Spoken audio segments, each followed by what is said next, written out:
నమస్తే. Welcome to our channel. ప్రస్తుతం మనతో ప్రముఖ తంత్ర జ్యోతిష్య నిపుణులు రుక్మాం గదరావు గారు ఉన్నారు. వారితో మాట్లాడదాం. సార్ నమస్తే సార్. మాతృదేవోభవ, పితృదేవోభవ, ఆచార్య దేవోభవ. సార్ మనం నవగ్రహాలు సిరీస్ చేస్తున్నాం సార్. ఏ గ్రహం అనుకూలించకపోతే ఎటువంటి ఫలితాలు ఉంటాయి, అనుకూలించడానికి మీరు చక్కని రెమెడీస్ చెప్తూ ఉన్నారు. సో దానిలో భాగంగానే బుధగ్రహ అనుకూలతల గురించి, అది అనుకూలించకపోతే వచ్చే పరిణామాలు ఎలా ఉంటాయి, అది అనుకూలించాలంటే మనం పాటించాల్సిన పరిహారాల గురించి చెప్పండి సార్. బుధగ్రహము అంటే బుద్ధికారకుడు బుధుడు, ఇంటెలిజెన్స్ బుధుడే. మనకు బుద్ధి సూక్ష్మత ఉంది అంటే అది బుధగ్రహం బాగుంటేనే. మనము ప్రపంచంలో ఏ డాక్యుమెంట్ అన్నా ఉందంటే అది బుధగ్రహమే. డాక్యుమెంట్స్కి అధిపతి బుధుడే. అంటే మనము అది అక్షరము, ప్రతి అక్షరము బుధుడే, లిపి అంతా బుధుడే. బుధగ్రహం బాగాలేకపోతే అక్షరాలు హ్యాండ్ రైటింగ్ రాదు. అసలు హ్యాండ్ రైటింగ్ బాగుంది అంటే వాళ్ళు బాగా బుధగ్రహం అనుకూలంగా ఉన్నట్టు అనమాట. కాబట్టి సరైన లిపి, డాక్యుమెంట్స్, ఇంటెలిజెన్స్, బుద్ధి సూక్ష్మత, సమయస్ఫూర్తి, ఇటువంటి వాటన్నిటికీ బుధగ్రహము అధిదేవతగా చెప్తారు. మేనత్తలు, మేనమామలు, మేనత్తం మొట్టమొదటి ప్రాధాన్యత. దత్తత, ఒక పిల్లవాడిని ఎవరైనా దత్తత తీసుకుంటారంటే ఆ దత్తగ్రహం కూడా బుధగ్రహం యొక్క ప్రభావంతో అతను దత్తు వెళ్తాడు. ఇళ్ళ రకం వెళ్ళే అల్లుళ్ళు, అది దత్తతే లెక్క. తర్వాత ఇంకా మేధావ వర్గానికి చెందిన వాళ్ళు, ఇప్పుడు సుప్రీంకోర్టు టాప్ లాయర్స్ ఉంటారు, వాళ్ళకి జడ్జిలే వాళ్ళు వచ్చి వాదిస్తూ ఉంటే వాళ్ళు ఏం చెప్తే అది తీర్పులు ఇచ్చే స్థాయిలో ఉంటారు. ఆ ఇంటెలిజెన్స్ రావాలంటే బుధుడే. బుధగ్రహానికి అధిష్టాన దేవత శ్రీ మహావిష్ణువు. సరస్వతి దేవుని కూడా చెప్తారు, ఎందుకంటే డాక్యుమెంట్స్ అంతా ఆయనే కదా. విద్యకు అధిపతి బుధుడే కదా. కాబట్టి సరస్వతి దేవి ఆయనకు అధిష్టాన దేవతగా వస్తుంది, శ్రీ మహావిష్ణువు అధిష్టాన దేవతగా వస్తారు. కాబట్టి బుధుడు చంద్రుని కుమారుడు. మనసు, బుద్ధి దగ్గర దగ్గర ఉంటాయి. మనసు, బుద్ధి, అహంకారము, ఇట్లా ఒక సీరియల్గా ఉందన్నమాట మన యొక్క క్యారెక్టర్స్. అందులో బుద్ధి చాలా ప్రధానమైంది. మనకు ఉదాహరణకు మనసు బాగాలేకపోతే సంగీతం వింటే మనం రిలాక్స్ అవుతాం. బుద్ధి బాగాలేకపోతే చక్కటి పుస్తకం చదివితే, ఎందుకంటే డాక్యుమెంట్ అంటే బుధుడే కాబట్టి రిలాక్స్ అయిపోతాం. అట్లా మనకు కడుపు కాకలైతే ఫుడ్ తీసుకుంటాం. ఇక్కడ బుద్ధి అనేది అంటే డాక్యుమెంట్ అని అర్థం అనమాట. ఈ బుధుడు అనేవారు ఎవరికైతే ఉంటారో చక్కగా పిల్లలకు, వాళ్ళు టాప్ ర్యాంకులోనే వెళ్తూ ఉంటారు. తర్వాత కొంతమంది పిల్లలకు బుధుడు బాగాలేకపోతే వాళ్ళు కష్టపడుతూ ఉంటారు, రిజల్ట్ రాదు. బుధుడు బాగుంటే కష్టపడరు, ఇష్టపడి చదువుతారు. కష్టపడి చదివినా బుధుడు బాగాలేకపోతే రిజల్ట్ రాదు. కాబట్టి బుధగ్రహం ఎంత ప్రధానం అంటే, ఈరోజు మనం ఇంటర్నెట్లో చూస్తున్న డాక్యుమెంట్ అంతా కూడా బుధుడే. అక్షరం అనేది ఏదైనా ఉందంటే, లిపి అనేది ఏదైనా ఉందంటే, కొన్ని వేల భాషలు ఉన్నాయి, వాటికి లిపి ఉంది, అదంతా బుధుడే. మరి పచ్చదనానికంతా బుధుడే కారకుడు. మరి పచ్చని పైరులు అంతా కూడా తీసుకుంటే దానికి పచ్చ గ్రీన్ కలర్కి బుధుడు కారకుడు. ఈ రంగు అంటూ ఉందంటే భూమి పచ్చగా ఉండాలంటారు ఎప్పుడు చూసినా. 10 కలర్లు పచ్చగా బతుకున్నాయని అంటారు. ఆ కలర్కి అధిదేవత బుధగ్రహము. ఇప్పుడు బుధుడి కారకత్వాలు లేకపోతే ప్రపంచం లేదు. మరి బుద్ధిమాంద్యానికి బుధుడే కారకుడు. మానసిక వికలాంగులు ఉంటారు కదా, బుద్ధిమాంద్యం చేత వాళ్ళు ఉంటారు. మరి బుధగ్రహం వాళ్ళకి ఎంత వ్యతిరేకంగా ఉంటుంది. కాబట్టి ఈ బుధగ్రహం అనుకూలించాలంటే ఒకటే దగ్గర మార్గం, పరిహారం. ఏ ఆలయానికి కూడా వెళ్ళాల్సిన అవసరం లేదు. ఎన్ని బాధలున్నా మనం చెప్పేటువంటి మాట నిజం చెప్తా ఉంటే చాలు, మనకి సమస్యలు కూడా రాని పర్లేదు. ఆ సమయానికి అది సమస్య, ఇన్ ఫ్యూచర్ అది మంచి కీర్తి. సత్యం మాట్లాడాలి. ఆ సత్యం మాట్లాడుతుంటే మన బుద్ధి బాగున్నట్టే కదా. కాబట్టి మనకు ఈ రోజు నిజం మాట్లాడే వాళ్ళకు, నిజాయితీగా ఉన్న వాళ్ళకు భవిష్యత్తు లేదంటారు, కానీ ఉంది. అది నిదానం పైన తెలుస్తుంది. నిజమేది నిలకడగా నిదానం పైన వస్తుంది అంటారు. స్వాతంత్రం నిలకడైనది అది నిదానంగానే వచ్చింది. ఆయన సత్యము అంటా వచ్చారు మహాత్మా గాంధీ వారు కూడా. కాబట్టి బుద్ధి అనేది ఉందంటే ఏ జీవికైనా ఈ ప్రపంచంలో, పిపీలికాది బ్రహ్మ పర్యంతము అంటే, పిపీలకం అంటే కీటకము, బ్రహ్మ అంటే సృష్టికర్త. ఆయనకు కూడా బుద్ధి బాగుండాలి కదా, 4 తలలు ఉంటాయి, ఆయనకు ఎంతో ఇంటెలిజెన్స్ ఉంటుంది, కాబట్టి సృష్టికర్త అయినాడు. ఈ మధ్యలో ఉన్నటువంటి ఈ బుద్ధి అనేది ఏ జీవికైనా సరే ఈ బుధగ్రహం యొక్క ప్రభావంలో ఉంటుంది. ఈ బుధగ్రహం అనుకోలేకపోతే అవి ఆ బుద్ధిని తప్పించి ట్రాక్ తప్పి నడుస్తూ ఉంటాయి. ఎంతటి మహానుభావులకైనా సరే ఆ బుద్ధి అనేది బాగుండాలి, బుధగ్రహం అనుకూలంగా ఉండాలి. మరి పూర్వకాలంలో ఒక సంఘటన జరిగినట్టు చెప్తారు, నేను పెద్దల ద్వారా తెలుసుకున్న విషయం.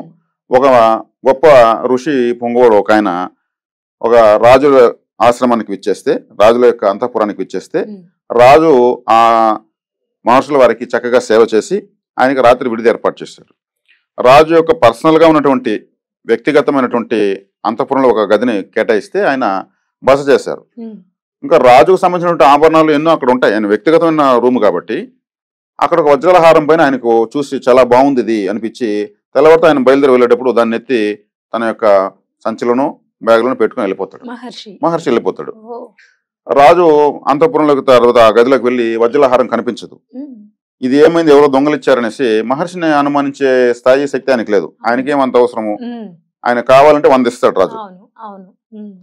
కాబట్టి ఆయన దండోర వేపిస్తాడు. చాటింపు జరుగుతుంది. రాజుగారి వజ్రాల హారం లేదు, తెచ్చి దొంగను పట్టించిన వారికి ఇంత డబ్బులు, ఇవి పబ్లిష్ అయిపోతుంది. ఈ మహర్షి తన ఆశ్రమానికి వెళ్తాడు.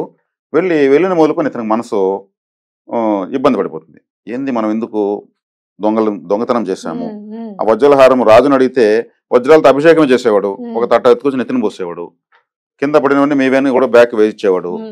ఈ హారం ఎందుకు ఎత్తుకున్నాము, మనకెందుకు ఇంత ఆలోచన రాలేదు, మన బుద్ధి ఎందుకు ఇలా మారింది అని ఆలోచించి తీరా ఎంక్వైరీ చేస్తే రాజు ఈ హారం గురించి దొంగతనం జరిగిన విచారణ ప్రారంభించున్నాడు. సరే ఈ మహర్షి ఏం చేస్తాడు, దీన్ని ఎత్తుకుని బయలుదేరుతాడు. మళ్ళీ ఆ రాజు యొక్క దగ్గరకు వచ్చి చెప్తాడు, రాజా అది ఎక్కడికి పోలేదు, నేనే తీసుకున్నాను, అది ఎవరు దొంగలించలేదు అని. అక్కడికి అయ్యో స్వామి క్షమించండి, మీరు ఒక మాట చెప్పుంటే ఇంత సమస్య వచ్చుండదు అంటే అప్పుడు మహర్షి ఒకటే చెప్తాడు, రాజా నా బుద్ధి మారింది, దీని వెనక ఏదో కారణం ఉంది, బలమైన కారణం ఉంది. రాత్రి మీరు నాకు వడ్డించిన ఆహారం, ఆ ఆహారం ఎక్కడి నుంచి వచ్చింది, దాన్ని నాకు కావాలంటే వెంటనే రాజు భటులకు ఆదేశిస్తాడు, మహర్షుల వారికి వడ్డించినటువంటి ధాన్యము ఎక్కడి నుంచి వచ్చింది, మన ధాన్యాగారం నుంచే వచ్చింది అంటారు. ధాన్యాగారంలో ఎప్పుడు వచ్చింది ఆ ధాన్యాగారానికి ఆ ధాన్యము? అప్పుడు ఎంక్వైరీ చేస్తే మహర్షుల వారికి వండి పెట్టినటువంటి ఆహారం, ఆ యొక్క ధాన్యము దొంగలించి ఒక బండిలో తీసుకెళ్తున్న ధాన్యాన్ని భటులు పట్టుకుని దాన్ని రాజాగారి ధాన్యాగారం చేర్చారు. ఆ ధాన్యాగారంలోంచి వచ్చిన ధాన్యము ఆటోమేటిక్గా మహర్షుల వారికి ఆహారంగా వచ్చింది. దొంగలించబడ్డ ఆహారం ఈయన తినడం వల్ల ఈయన బుద్ధి మారిపోయింది, దొంగలించాలనేటువంటి ఆలోచన వచ్చింది.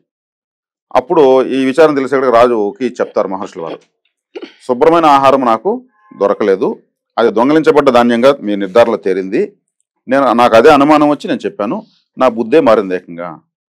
శుభ్రమైన ఆహారము అనేది కూడా ఇక్కడ చాలా ఇంపార్టెంట్. మనం ఏది పడితే అది తింటే కూడా మనకి ఏది పడితే అది ఆలోచనలు వస్తుంటాయి, మన బుద్ధి ఎట్టబడితే అట్టే ప్రవర్తిస్తుంది. అందుకు ఆహారం పైన ఆరోగ్యము, ఆరోగ్యం పైన మన ఆలోచన పైన మన బుద్ధి ఆధారపడి ఉంది అనమాట. అందుకే ఈ పచ్చదనము అంటే పైరు పచ్చలంతా కూడా పచ్చగానే కదా ఉంటాయి, బుద్ధుడే కదా కారకుడు ఆహారానికి. కాబట్టి బేసికల్గా చూస్తే మన ఆహారం ఎంత శుభ్రంగా తీసుకుంటామో మన బుద్ధి కూడా అంత శుభ్రంగా ఉంటుంది. ఈ బుధుడు మనకు దత్తత గ్రహం అని చెప్పాను. ఎవరన్నా ఇలరికం అల్లుడుగా తీసుకున్నా, ఒక పిల్లవాళ్ళు లేరనేసి వాళ్ళు ఒక బిడ్డను ఎవరైనా వాళ్ళు తెలిసిన వాళ్ళ తీసుకున్నా బుధగ్రహమే కారణమవుతుంది. ఈ బుధుడు బాగా ఉంటే చక్కగా చదువుతారు పిల్లలు, మంచి ర్యాంకులు సాధిస్తారు. ఆ విద్యా వినయ సంపన్నతలన్నీ కూడా బుధగ్రహం ద్వారానే వస్తాయి. ఇవి లేదు అంటే అప్పుడు కూడా వాళ్ళకు బుద్ధి పనిచేస్తుంది, వ్యతిరేకంగా పనిచేస్తుంది. అది ఎంతటి తీవ్రవాదులైనా తయారు చేస్తుంది, అది సమాజ విధ్వంసానికి పనిచేస్తుంది అనమాట. అంటే బుధుడు నెగటివ్ ఉంటే పరిస్థితి ఇది. కాబట్టి బుధగ్రహాన్ని అనుకూలం చేసుకోవాలంటే మేనత్తల్ని బాగా సర్వీస్ ఇస్తే చాలు. బుధగ్రహమే కదా మేనత్త అని చెప్పాను కదా, మేనత్తలతో అభిమానంగా ఉండడం, వాళ్ళకి మంచి చెడ్డ చూడడము, తల్లితో సమానంగా అంతకన్నా ఎక్కువ కూడా వాళ్ళని ఆరాధించవచ్చు. అంటే మేనత్ ఉందంటే ఆడ మేనత్ కదా, బుధగ్రహం ఉందని అర్థం. గ్రహాన్ని యాక్టివేట్ చేసుకోవాలంటే ఇప్పుడు మేనమామ మేనత్తలకి తల్లిదండ్రుల కన్నా ఎక్కువ హక్కు ఉంటుంది. వాళ్ళకు ప్రతి శుభకార్యానికి వాళ్ళ ముందు వరుసలో ఉంటారు. వాళ్ళది ఆశీర్వాదం, వాళ్ళు ఇచ్చినటువంటి కానుకలు తగిన తర్వాత తల్లిదండ్రులకు కూడా వస్తుంది. కాబట్టి మేనమామ సాంగ్యము, మేనత్త సాంగ్యము అంటూ ఉంటారు. అంటే వాళ్ళకు అంత ప్రాధాన్యత ఉందన్నమాట. కాబట్టి వ్యక్తిగత పరిహారం తీసుకుంటే మేనత్తల్ని చక్కగా ఆరాధించవచ్చు. వారి ఫోటోలు కూడా వీళ్ళు పెట్టి వాళ్ళు ఒకవేళ దివంగతులు అయితే చక్కగా వాళ్ళకి నమస్కారం చేసుకుంటూ బుధగ్రహం యాక్టివేట్ అవుతుంది. అదేవిధంగా మనకు ఉపాధ్యాయులు ఉంటారు, లేడీ టీచర్స్ వాళ్ళని మనము సరస్వతి దేవిగా కదా భావిస్తాము. బుధుడు అంటే విద్య కదా, విద్యాకారకుడు. కాబట్టి ఆ సరస్వతి దేవి అంటే సంగీతం నేర్పించే వాళ్ళు కావచ్చు, నాట్యం నేర్పించే వాళ్ళు కావచ్చు, ఇతరత్ర ఏదైనా నేర్పించే వాళ్ళు కావచ్చు, లెక్చరర్స్ కావచ్చు, రిటైర్డ్ అయినటువంటి ఉపాధ్యాయులు కావచ్చు. చక్కగా వాళ్ళతో వెళ్ళి ఫోటోలు తీసుకోవడము, వాళ్ళకి ఏదైనా ఒక వాటర్ బాటిల్, ఒక స్వీట్ బాక్స్ ఇస్తూ ఉండడము, వాళ్ళు సంతోషపడ్డారంటే బుధుడు యాక్టివేట్ అవుతాడు. చక్కగా వాళ్ళ కాళ్ళు ఎంత సైజు నెంబర్ కనుక్కొని వాళ్ళకి ఆ చెప్పులు తీసుకోవడం ఇంకా మంచి పుణ్యం. గురువులకు పాదరక్షలు ఇస్తున్నామంటే అది ఎంత సేవ, అది చాలా గొప్ప సేవ. కాబట్టి బుధగ్రహాన్ని సులభంగా ఇలా యాక్టివేట్ చేసుకోవచ్చు. ఇంకా దైవికంగా తీసుకుంటే శ్రీ మహావిష్ణువు ఆలయాలు, సరస్వతీదేవి ఆలయాలు, అదేవిధంగా హయగ్రీవుని కూడా చక్కగా తీసుకోవచ్చు. ఆయన కూడా విద్యాకారకుడు. అదేవిధంగా మనకు సరస్వతీదేవి, విఘ్నేశ్వరుడు, లక్ష్మీదేవి వాళ్ళని ఒక బ్యాచ్గా చూస్తుంటాం. అంటే సరస్వతీదేవి అంటే విద్య, మరి విఘ్నేశ్వరుడు అంటే విఘ్నము. విఘ్నము లేకుండా పోతే విద్య వస్తుంది. ఈ రెండు ఉన్నాయంటే ఆటోమేటిక్ డబ్బులు వస్తుంది. అందుకే లక్ష్మీదేవి, విఘ్నేశ్వరుడు, సరస్వతీదేవి ముగ్గురు ఉన్న ఫోటోలు ఎక్కువగా ఉంటాయి. కాబట్టి అటువంటి ఆరాధన చేయడం వల్ల కూడా బుధగ్రహాన్ని యాక్టివేట్ చేసుకోవచ్చు. ఇంకా మనకు ఎక్కడైతే శ్రీ మహావిష్ణు ఆలయాలు, ప్రాచీన శ్రీ మహావిష్ణు ఆలయాలు ఉంటాయో ఆలయాలను ఎక్కువగా అక్కడ సందర్శించడము, అక్కడ కనీసము మన వయసు ఎన్ని నిమిషాలు ఉందో, ఎన్ని సంవత్సరాలు ఉందో అన్ని నిమిషాలు అక్కడ ఉండాలి. అప్పుడు యాక్టివేట్ అవుతుంది. అలా వెళ్ళి టాటా చెప్పేసి వచ్చేదాని వల్ల దేవతలే వాళ్ళకి చాలా ప్రిస్టేజ్, దేవతలకి చాలా గొప్పగా ఆలోచిస్తారు వాళ్ళు. ఇలా వచ్చి అలా నాకు బస్సు వెళ్ళిపోతుందని రావడము, టకటక ఎగురు పరిగెత్తారు. నేను ఆలయానికి వచ్చిన కష్టాలు తీరలేదంటారు. ఎలా చెప్తే తీరవు. మనం కొన్ని త్యాగం చేయాలి. ఇప్పుడు మనం ఒక ట్యాప్లో వాటర్ తాగుతాము, మనం ఒక చుక్క కూడా కింద పడకుండా తాగలమా? లేదు కదా అండి. ఎవరైనా తాగలరు ప్రపంచంలో? మనం కొంత ఇస్తే మనకు కొంత వస్తుంది. అంటే ప్రతి విషయంలోనూ మనం కొంత ఇవ్వాలి. మనం కొంత ఇచ్చామంటే మనకు అంతకన్నా ఎక్కువ వస్తుంది. అట్లా మనం కొంత త్యాగం చేయాలి. ఆలయానికి వెళ్తే హరీబరీగా వెళ్ళకూడదు. చక్కగా అక్కడ కూర్చోవాలి. ఒక గంట సేపని కూర్చుంటే అక్కడ ఉన్నటువంటి బ్రీతింగ్లో మనకున్న నెగిటివిటీ బర్న్ అవుతుంది. కాబట్టి శ్రీ మహావిష్ణు ఆలయాలు, సరస్వతీదేవి ఆరాధనలు, మేనత్తల్ని బాగా పట్టించుకోవడము, తర్వాత ఇటువంటి విద్యావంతులు, గొప్ప గొప్ప విద్యావంతులతో ఎక్కువ సహచర్య చేయడం, వాళ్ళ అనుభవంలో ఎంతో వాళ్ళు ఇంటెలిజెన్స్ చూపించుంటారు. వీటన్నిటిని ఆలోచించడం వల్ల మనకి ఇక్కడ సక్రమైన, ఇప్పుడు మనం మాట్లాడుకుంటా ఉంటే మన మనసు ఎట్లా ఉంది? అదే బుధుడి యొక్క ప్రభావం, ఇంక వేరే ఏం లేదు. కాబట్టి చక్కగా ఎక్కువగా పుస్తకాలు ఎక్కువ చదివితే వాళ్ళకి మంచి కీర్తి వస్తుంది. ఓ సో పర్సన్, ఆయనకి పర్సనల్ లైబ్రరీ ఉందంట, ఆయన 1,00,000 పుస్తకాలు చదివాడంట, ఆయనకి తెలియదంటూ ఉండదు, ఈయన 14 భాషలు మాట్లాడతాడంట. మరి కరెన్సీ కూడా పచ్చ నోటే కదా అంటారు. ఎర్ర నోటని ఎందుకంటారు, నల్ల నోటని ఎందుకంటారు? మరి కరెన్సీ పైన కూడా బుధగ్రహ ప్రభావమే ఎక్కువ. దాన్ని అలా చూడగలిగితేనే కరెన్సీ అంటే మనకు గ్రీన్ కలర్, డిఫరెంట్ గ్రీన్ గుర్తొస్తుంది. కాబట్టి మనకు మధుర మీనాక్షి అమ్మవారు ఆరాధన చాలా విశేషము. అమ్మవారు గ్రీన్ కలర్ గా ఉంటుంది, పెండ్లి కూతురుగా ఆడ ఉంటుంది. మధుర మీనాక్షి, చేపలాంటి కనులు ఉన్నటువంటి అమ్మవారు. మీనాక్షి సుందరేశ్వరులు, పెండ్లి కొడుకు పెండ్లి కూతురుగా అక్కడ ఉన్నారనమాట. నేను జాతకంలో ఎవరన్నా బుధగ్రహం తడబాట్లుంటే మధురై వెళ్ళరమంటాను. ఆ మధుర మీనాక్షి అమ్మవారు ఆలయం చుట్టూ కొన్ని వేల బంగారు షాపులు ఉంటాయి, కొన్ని వేల బంగారు షాపులు ఉంటాయి, గోల్డ్ షాప్స్ ఉంటాయి. ఇప్పుడు కూడా వెళ్ళి చూడొచ్చు. అంటే కొన్ని టన్నుల, ఎన్నో టన్నుల బంగారు మధ్యలో ఆలయం ఉంది. అది ఆశ్చర్యం వేస్తుంది. తిరుగుతా ఉంటే వీధులకు వీధులు బంగారు షాపులే. కంచి కామాక్షి అమ్మవారి ఆలయం చుట్టూ కొన్ని వేల పట్టు చీరల ఆలయ షాపులు ఉన్నాయి. వాళ్ళ దేవతల యొక్క ప్రభావం చూడండి. పట్టు చీర అంటే కంచి క్యాపిటల్ లాగా.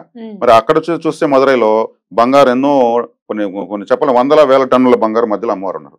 చక్కగా అక్కడికి వెళ్ళొస్తే మనకు బుద్ధిమాంద్యము పోతుంది, బుధగ్రహం అనుకూలిస్తుంది, సంపదలు కూడా పెరుగుతాయి. మనకు వేల సంవత్సరాల ముందు కట్టి పెట్టారు, బుధగ్రహం యాక్టివేట్ అవుతుంది. కంచికి వెళ్ళొస్తే కూడా బుధగ్రహం యాక్టివేట్ అవుతుంది. మనకు దగ్గరలోనే ఉన్నాయి. ఎక్కడో బంగ్లాదేశ్, పాకిస్తాన్ లేవు కదా, తమిళనాడే. ఒకప్పుడు ఉమ్మడి మద్రాసు రాష్ట్రంలో ఆంధ్ర ఉన్నిందే. చక్కగా వెళ్ళి రావచ్చు. కాబట్టి బుధగ్రహాన్ని సులభంగా యాక్టివేట్ చేసుకోవచ్చు. చక్కగా అందరూ కూడా ఈ పరిహారాలు చేసుకుని, ఇంకా యజ్ఞయాగాలు ఇవన్నీ అవసరం. పచ్చరాయి పెట్టుకోమంటారు, గ్రీన్ స్టోన్, ఎమరాల్డ్. అందరికి స్తోమత ఉండదు కదా, దానికి 5 క్యారెట్లు పెట్టుకోమంటారు. బుధగ్రహానికి సంఖ్యాశాస్త్రంలో 5వ నెంబర్ చెప్తారు. మరి దీంట్లో ఇంకొక రహస్యం కూడా ఉంది. బుధగ్రహము 5వ నెంబర్ని చెప్తారు, సంఖ్య కూడా 5 వస్తుంది. 5వ తరగతి చదివే పిల్లలకు గవర్నమెంట్ స్కూల్స్లో స్టడీ మెటీరియల్ కూడా దానం ఇవ్వచ్చు. బుధగ్రహం యాక్టివేట్ అవుతుంది. అందులో ఎరేజర్ ఇవ్వకూడదు. ఎరేజర్ ఇస్తే వాళ్ళు రాసి కొడతారు, మన పుణ్యం పోతుంది. ఎరేజర్ మాత్రం ఇవ్వకూడదు. బుక్స్, పెన్నులు, పెన్సిల్ ఇవ్వచ్చు. ముఖ్యంగా నటరాజ్ పెన్సిల్ ఇస్తే ఇంకా మంచిది. అది నటరాజు వాళ్ళు రాస్తారు. నటరాజు ఎలా ఆయన నాట్యం చేస్తాడో పెన్సిల్ కూడా అలా రాస్తూ ఉంటుంది. మనకున్నటువంటి పరిహారాలను కూడా అద్భుతంగా జరుగుతాయి. ఎరేజర్ కాకుండా మిగతావన్నీ ఇవ్వచ్చు. అదేవిధంగా లైబ్రరీలో మెంబర్షిప్ తీసుకోవచ్చు. లైబ్రరీ అంటేనే పుస్తకాలయము, మొత్తము మనకు విజ్ఞానము. లైబ్రరీలో మెంబర్షిప్ తీసుకోవచ్చు. బుధగ్రహం యాక్టివేట్ అవుతుంది. లైబ్రరీకి ఏదైనా ఫర్నిచర్ తీసివచ్చు, ఫర్నిచర్ రిపేర్ చేసేవచ్చు. మనం కొన్ని బుక్స్ కూడా వాళ్ళకి స్పాన్సర్ డొనేట్ ఇవ్వచ్చు. సింపుల్ గా లైబ్రరీ మెంబర్షిప్ వచ్చిందంటే బుధగ్రహం యాక్టివేట్ అయిపోయినట్లు, సందేహమే లేదు. 5వ తరగతి పిల్లల్ని మనము స్పాన్సరింగ్ ఇస్తున్నామంటే ఇంకా వాళ్ళకు మనకు బుధగ్రహం యాక్టివేట్ అయినట్టు. ఇవి చక్కటి ప్రకృతి పరిహారాలు. ఆలయ పరిహారం మధుర మీనాక్షి, కంచి ఏకాంబరేశ్వర స్వామి. కంచిలో అమ్మవారు స్వామివారు ఉన్నారు, అక్కడ టచ్ చేస్తే చాలు, పోయి వస్తూ ఉంటే చాలు, ఇక ర్యాంకులు వస్తాయి. చదువుకున్న పిల్లలు చక్కగా మధుర మీనాక్షి అమ్మవారి ఫోటో కూడా పెట్టుకొని చదువుకున్న గదిలో పెట్టుకోవచ్చు. మంచి హైయర్ ఎడ్యుకేషన్ చదివే వాళ్ళు ఆలయాలు తిరగమంటే తిరగలేరు కదా, వాళ్ళకి ఎప్పుడు కాంపిటేటివ్ ఎగ్జామ్స్ ఉంటాయి. కాబట్టి మధుర మీనాక్షి అమ్మవారి ఫోటో పెట్టుకోవచ్చు, చక్కగా సరిపోతుంది. కాబట్టి బుధగ్రహం సులభంగా ఈ విధంగా అందరూ కూడా యాక్టివేట్ చేసుకోవచ్చు. సో అది నిజంగానే అనిపించింది. అలాగే అనుకూలించడానికి ఎటువంటి పరిహారాలు పాటించాలి అనేది చాలా చక్కగా సింపుల్ గా వివరించారండి. ధన్యవాదాలు.